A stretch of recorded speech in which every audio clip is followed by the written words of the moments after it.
Shalom Elohim dan salam hormat buat ketiga pribadi yang kudus yang telah turun ke dunia ini memakai wadah manusia terpilih. Roh Bapa Yahweh dalam diri Pak Eman Lahagu, Roh Tuhan Yesus Kristus Pangeran Ilahi, Aditya Nugrahanto, Roh Kudus, Roh Kebenaran yang memakai wadah Malaikat Mary, mempelainya yang tercantik dan terelok di hati Bapa Yahweh, Ibunda Fe Hamdani. Shalom Elohim buat para malaikat Tuhan, para saksi-saksi syurga, mempelai-mempelai Tuhan, dan semua anak-anak Tuhan yang dikasihi Tuhan Yesus Kristus dimanapun kalian berada. Pada kesempatan ini sekali lagi dengan kerendahan hati, saya ingin menyampaikan kesaksian mimpi penglihatan saya pada kemarin. Pada waktu itu, tubuh saya seperti dalam keadaan sangat lemas di sekitar jam 9 malam. Lalu saya pergi untuk berbaring dan saya tertidur. Dan keadaan mimpi saya itu, tubuh saya adalah seakan separuh normal, separuh lagi lumpuh atau stroke. Dan yang mengherankan saya pada saat itu, saya seperti benar-benar merasakan keadaan itu pada tubuh jasmani saya. Tidak lama kemudian, saya melihat ada satu sosok wanita datang ke hadapan saya. Dan saya melihat itu adalah Ibu Fe. Dan pada saat itu dengan tegas sekali, Ibu Fe mengherdik jarinya ke arah saya. Dia berkata demikian, "Tinggalkan tubuh ini saat ini juga." Dan seketika itu juga tubuh saya kembali normal. Yang tadinya separuh stroke itu kembali normal. Dan saya melihat ke arah Ibu Fe dengan keadaan yang masih lemas pada saat itu. Dia bukan lagi seperti Ibu Fe yang kita lihat di live ataupun di video-videonya, tetapi dia berubah menjadi seorang sosok wanita yang sangat perkasa. Dia memegang pedang dan keadaan tubuhnya sedang memakai pakaian berbaju zirah dan berapi-api. Dan tidak lama kemudian saya terbangun sekejap. Saya heran dengan mimpi saya itu, tetapi oleh kerana keadaan diri yang masih lemas dan lemah saat itu, saya tertidur kembali dan mimpi saya bersambung lagi. Saya seperti berada di sebuah sungai, airnya sangat jernih, dan saya melihat ke dalam air sungai itu, saya melihat ada ikan-ikan yang berenang di sekeliling kaki saya. Dan ketika itu saya masukkan tangan saya ke dalam sungai untuk menangkap ikan-ikan yang di sekeliling kaki saya. Tetapi saat saya menarik tangan saya dari sungai itu, saya melihat di tangan saya bukan ikan, tetapi seekor ular. Lalu saya menggenggam ular itu sampai mati. Dan saya terbangun daripada tidur.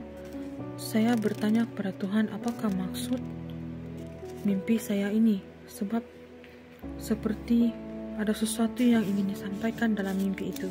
Lalu Tuhan memberikan saya firman-Nya dalam 2 Korintus bab 5 ayat 14 hingga 21. Sebab kasih Kristus yang menguasai kami, karena kami telah mengerti bahwa jika satu orang sudah mati untuk semua, maka mereka semua sudah mati. Dan Kristus telah mati untuk semua orang, supaya mereka yang hidup tidak lagi hidup untuk dirinya sendiri, tetapi untuk Dia yang telah mati dan telah dibangkitkan untuk mereka. Sebab itu kami tidak lagi menilai seorang juga pun menurut ukuran manusia. Dan jika kami pernah menilai Kristus menurut ukuran manusia, sekarang kami tidak lagi menilainya demikian. Jadi siapa yang ada dalam Kristus, ia adalah ciptaan baru. Yang lama sudah berlalu, sesungguhnya yang baru sudah datang. Dan semuanya ini dari Allah, yang dengan perantaraan Kristus telah mendamaikan kita dengan dirinya, dan yang telah mempercayakan pelayanan pendamaian itu pada kami. Sebab Allah mendamaikan dunia ini dengan dirinya oleh Kristus, dengan tidak memperhitungkan pelanggaran mereka. Ia telah mempercayakan berita pendamaian itu kepada kami. Jadi kami ini adalah utusan-utusan Kristus, seakan-akan Allah menasihati kamu dengan perantaran kami. Dalam nama Kristus kami meminta kepadamu, berilah dirimu didamaikan dengan Allah. Dia yang tidak mengenal dosa telah dibuatnya menjadi dosa karena kita, supaya dalam Dia kita dibenarkan oleh Allah. Saudara-saudara terkasih dalam Kristus, dalam mimpi yang pertama itu, saya mulai memahami apa yang disampaikan oleh Roh Kudus pada saat ini ialah, saya ini adalah ibarat manusia yang sudah mati berulang kali oleh karena kesilapan, oleh karena kelemahan diri saya ini yang jatuh dalam dosa. Tetapi Tuhan itu tidak pernah berhenti-henti menyelamatkan saya.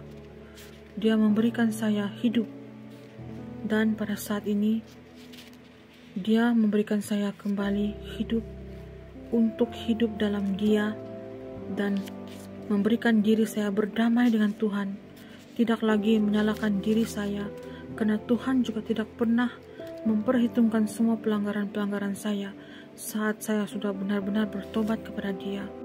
Dan dalam mimpi itu, mempelai V adalah kode bagi Roh Kudus, pribadi Roh Kudus yang dibawanya pada saat ini. Di akhir zaman ini, Bapa membenarkan Ibu V itu membawa pribadi Roh Kudus itu untuk menyatakan suara-suara kebenaran.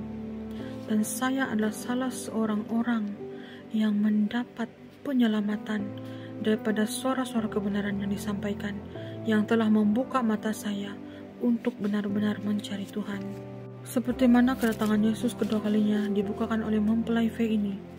Pada awalnya saya tidak memahami dan tidak mempercayai, tetapi saat saya merendahkan hati saya bertanya kepada Tuhan, apakah yang sedang disampaikan oleh mempelainya ini? Tuhan menyatakan bahwa Dia telah mengutus anaknya ke dunia ini yang pernah ditolak pada 2000 tahun yang dulu. Dan Dia telah datang ke dunia ini memakai wadah inkarnasi Aditya Nugrahanto. Itu semua terpulang kepada setiap pribadi kita, mau terima atau tidak, karena bergantung dengan hidup kita, adakah kita sudah benar-benar kenal siapakah Allah itu. Seperti pada baru-baru ini pesan Tuhan kepada saya, Dia sering berkata kepada saya, jika engkau mengenal aku, maka engkau mengenal utusan-utusanku. Ayat pesan Bapa itu sangat menyentuh hati saya. Dan pada saat itu saya mulai mencari kebenaran dan mulai tidak lagi ragu dengan apa yang saya percaya dan saya lihat. Karena apabila kita mengenal Roh-Nya, kita juga akan mengenal bagaimana Roh-Nya bekerja dalam setiap wadah manusia yang dipilihnya.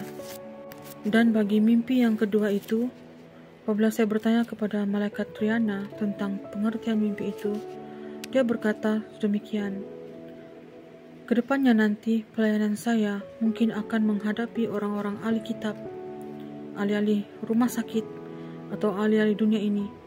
Tetapi saya jangan takut, jangan gentar, karena kuasa Tuhan itu menyertai setiap anak-anaknya.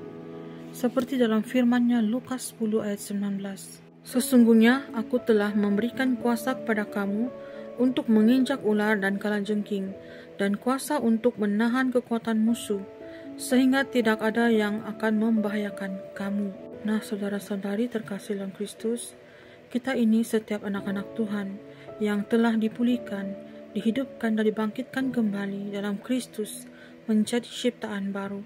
Kita semuanya diutus oleh Tuhan untuk memanggil jiwa-jiwa, untuk menyelamatkan jiwa-jiwa dan membawa pendamaian kepada sesama dengan menggunakan hikmat daripada Tuhan, bukan dengan hikmat dunia.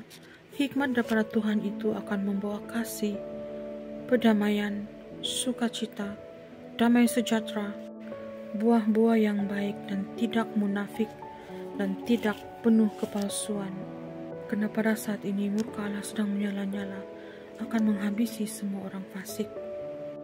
Semoga video ini memberkati yang mendengarnya, dan biarlah nama Tuhan dimuliakan. Tuhan Yesus memberkati semuanya.